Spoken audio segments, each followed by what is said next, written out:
Drupal, do you speak it?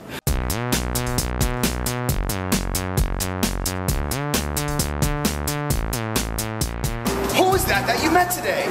That was the King of Denmark, who is one of the leading evangelists on front-end Drupal development. Let's see the interview that we shot.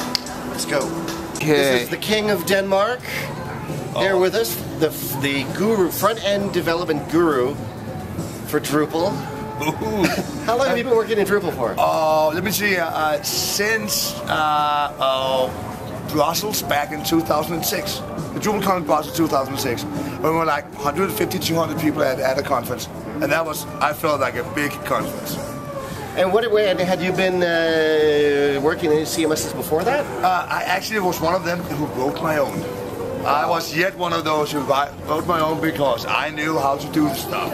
Then I, at one point, figured out, database security and all that. Like, no thanks. No, that's not me. I will hurt my clients.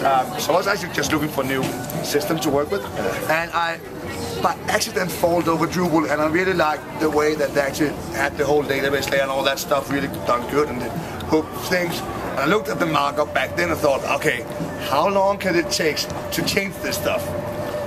And here we are 6 years later, and well, some stuff have changed, but in my mind, there's still a lot of time to go. But in a lot of other people's minds, maybe not. So it's kind of like we need to figure out where and how we want to get it done. It takes some time.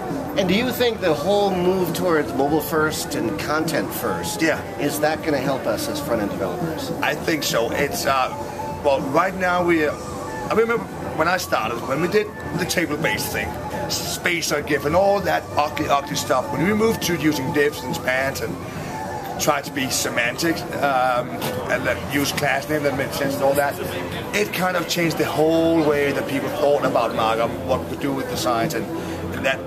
In that perspective, then now we are the new. Here we have clever Drupal people doing clever stuff at the window.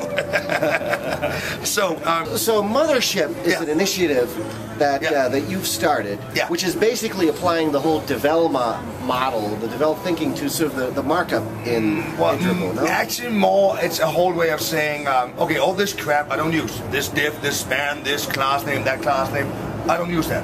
Well, maybe Drupal at some point used that, but I don't use that. So could I please just rip that crap out and have my markup as clean as I'm shaving right now, right?